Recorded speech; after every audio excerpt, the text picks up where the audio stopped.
Okay, I'm going to talk about TempleOS threads. In TempleOS, there's no distinction between process, thread, or task. Everybody uses the same address map. Sometimes I say it's multi-threaded but single process.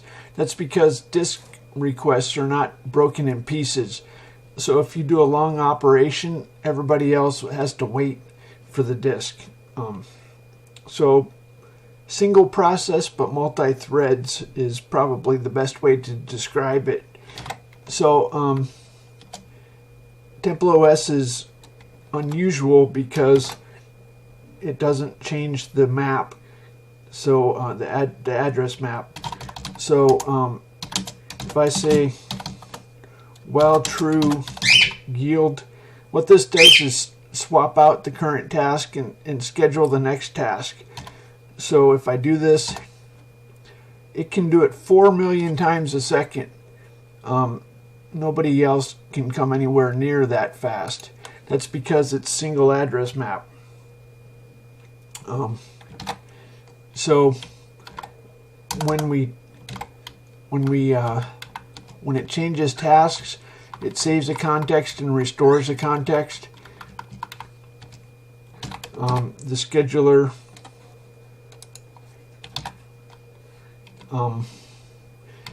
The scheduler basically does 3 things.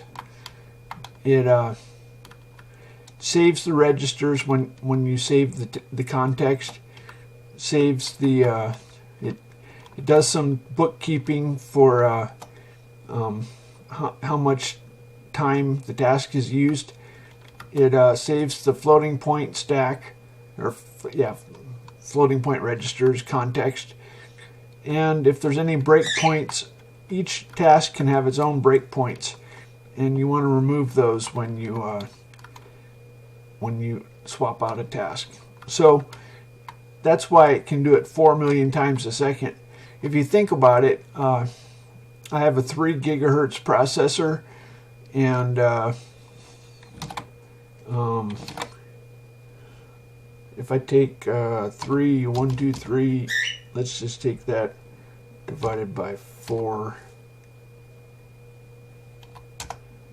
I think we're taking 750 cycles.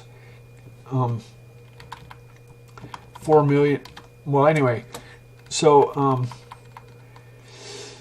all it has to do is save 16 registers. The floating point is I think 512 bytes, and there's a if you have a lock, then that uses a lot of time. A lock is used for multi-core multitasking. It has to do a couple other things when it saves and restores. It checks. It has to schedule. It's a round-robin scheduler, but there's a wake-up jiffy on each task that tells when it should be rescheduled, and it has to check if it's ready to be rescheduled when it goes around in the robin. It also checks there's a flag if it's waiting for a message. So when you it doesn't spin when you're waiting for a message. It checks it and skips it if it's waiting for a message. Anyway, so let's look at a 1-core multi-threaded application. Now it turns out that if you look at the tasks there's a Seth task for each core, and then on core 0, this is not very good. Hold on a second. Each core has a Seth task, and then on core 0 you have a window manager, and anyway, the window manager redraws the screen 30 times a second. So when you do a game application, we're going to look at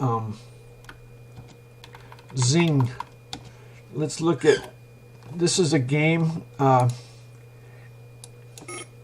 You can shoot arrows.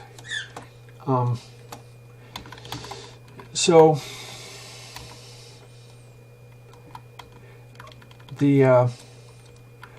when the game starts, it calls preempt. This turns preemption off.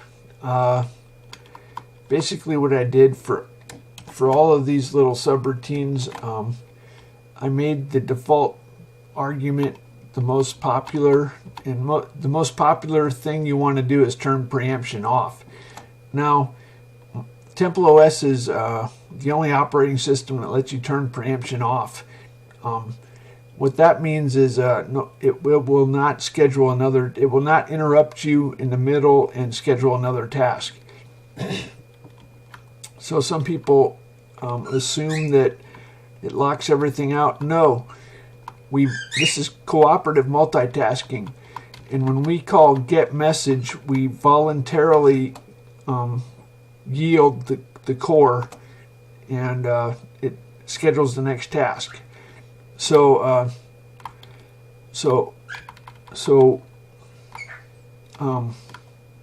first of all, the draw it is a callback that the window manager calls, and that draws the arrows. You can look right here. Here's where it draws the arrows. Anyway, so when we start up an application, we supply a draw it callback, and we have some infrastructure to first of all, the draw it call gets called 30 times a second, and it can be preempted. So this gets tricky. So you don't want to change queue links in the middle of a draw it. We put the arrows in a queue, don't we? So what we do is this preempt. It's a circular doubly linked queue. Hold on a second. Let me show you what I'm talking about. When we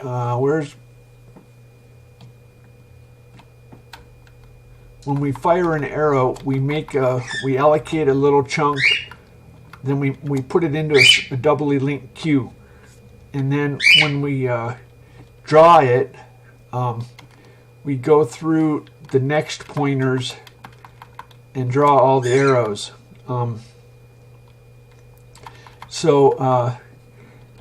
You might ask what would happen if we were interrupted and it hit a bad pointer for the queue. Well, the reason we can get away with this is because we called this preempt off.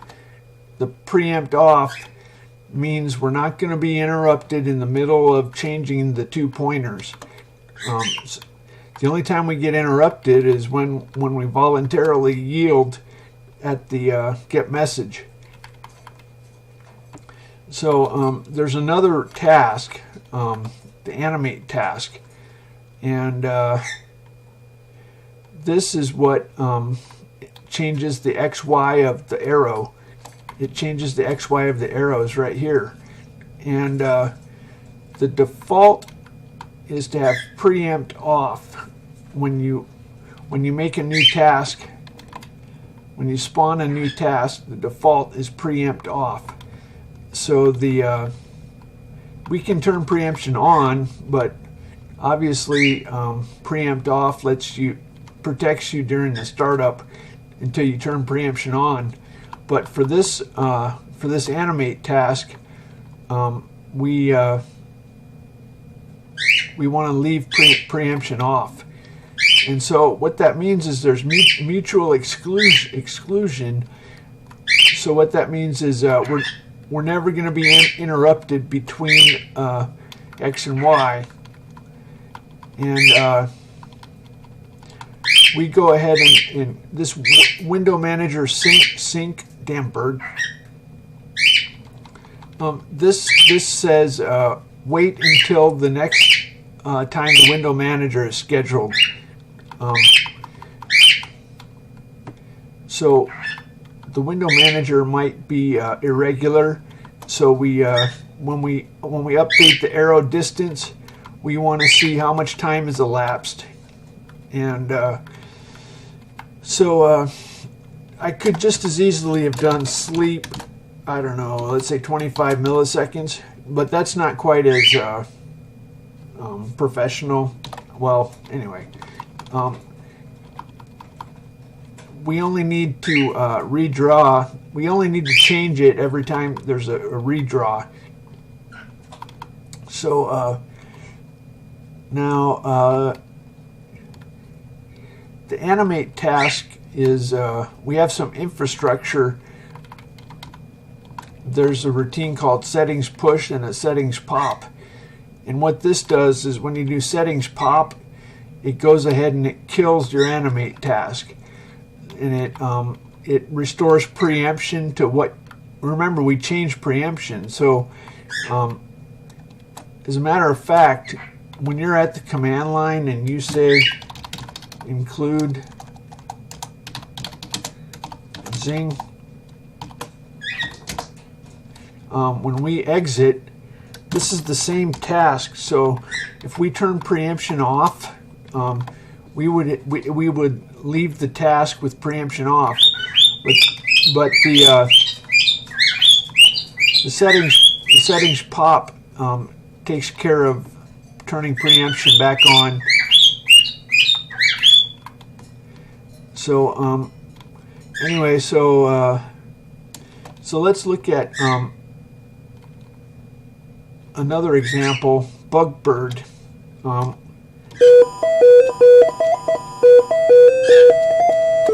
Okay, so that it's a little game. Now this doesn't turn preemption off. It takes a different way to do it. We have a flag called game reset, and when we start up, we what we call a song task. We create a song task that just plays the song over and over. Preemption's off. That's okay. So and we call an animate task. And the animate task, this is kind of weird. Anyway, it checks if the reset flag's been set, then it reinitializes the game. Otherwise, it updates the bird XY. The bird only has a Y, so there's really no danger. But in a normal game, you wouldn't want to update just X and not Y and get preempted. It wouldn't matter that much. But so I don't think we have any Q links. Q links are a big concern.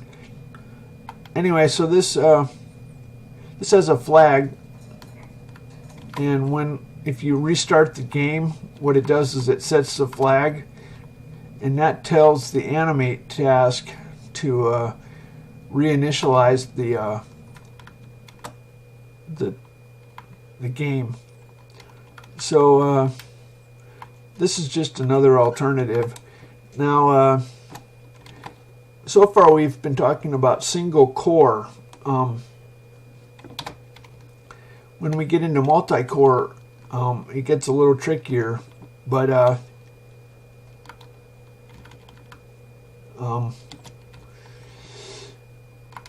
if we look at the Eagle Dive,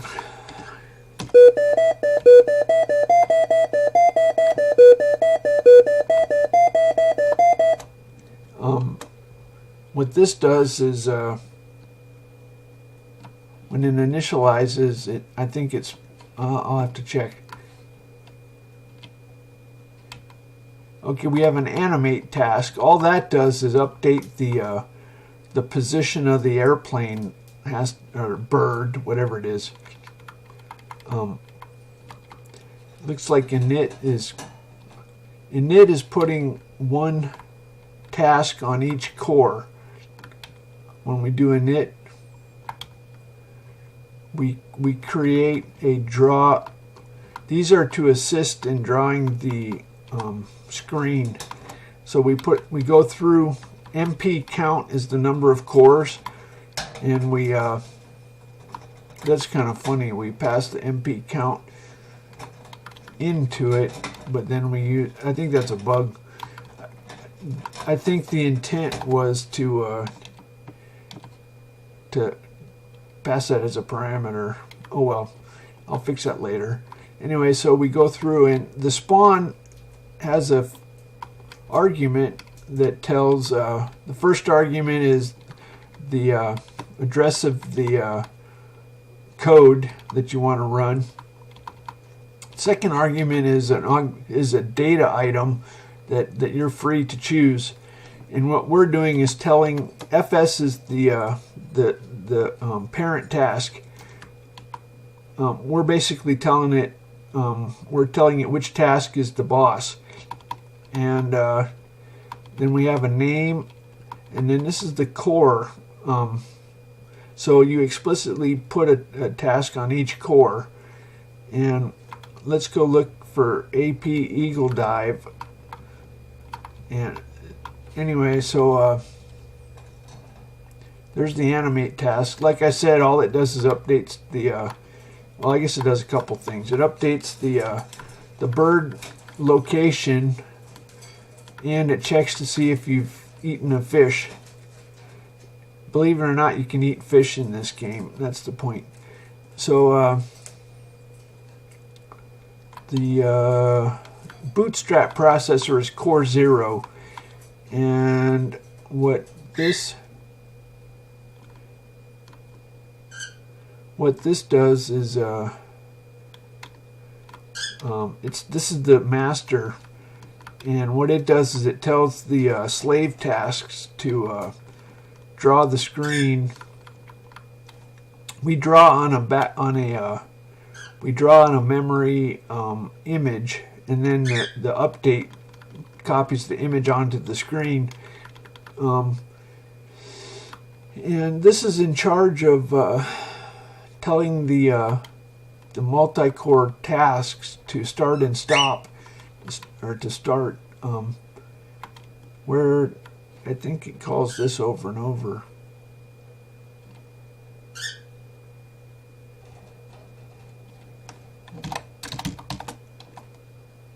So I guess in the game loop, we're checking for a key, and then we're redrawing the screen. And I don't know why we're not pausing. I guess the pause is in the maybe this. Where are we pausing? We have to. We can't just go continuously. Okay, there's the window manager sync. So we're synchronizing with the screen being redrawn, and we're writing to a device context the image of the screen, and then all the draw it does, which is the callback. All the draw it does is blot the image. So we're living a little bit dangerously when it comes to multi-threading. The draw it has no. Well, anyway, we're updating this live, and we have no synchronization. We're doing it. Well, it's synchronized. The window manager sync basically is kind of like protecting one end. Anyway, I'm getting distracted. Okay, so we want to talk about the. It created a boot an AP. This is, I think it stands for auxiliary processor. BP is BSP is bootstrap processor.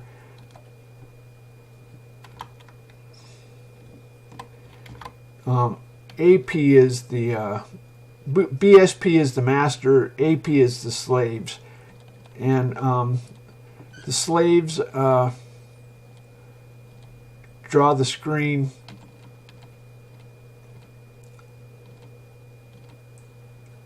BSP is the master. Anyway, all I was going to say is we have bits to keep them in sync. When the application is finished, we want to this is critical. Okay, I'm going to take the time to explain this. Okay, so when we start up, it calls init.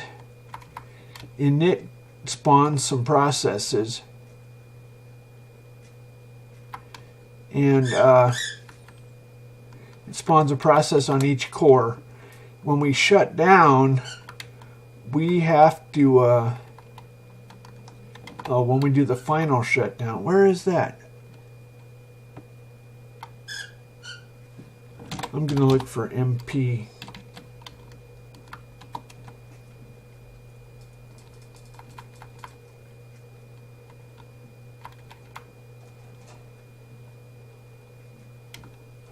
We have app done. Okay, let's see. App not done, app done.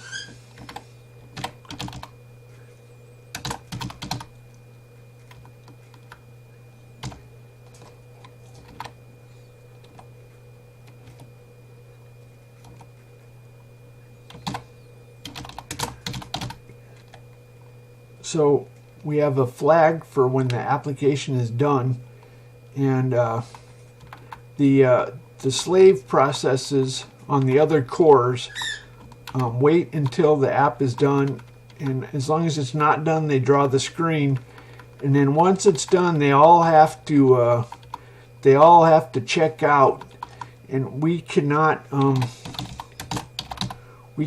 exit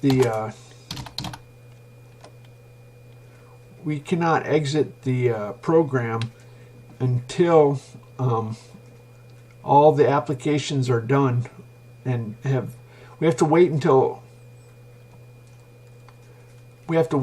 each of them clears its bit, and as long as app not done, we have to sleep. MP end is called at the end of the where is it?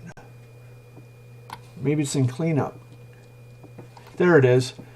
Okay, when we do cleanup, we call MP end, and that the reason you don't just exit this application is because you would yank the code out from underneath the other the task on the other cores. You don't want to yank the code out from underneath, so you have to do an orderly shutdown, and actually you have to wait until each core has finished, and you don't exit the task until you exit all the slaves. Anyway, otherwise it would crash because you would yank the code out from underneath. I just want to see if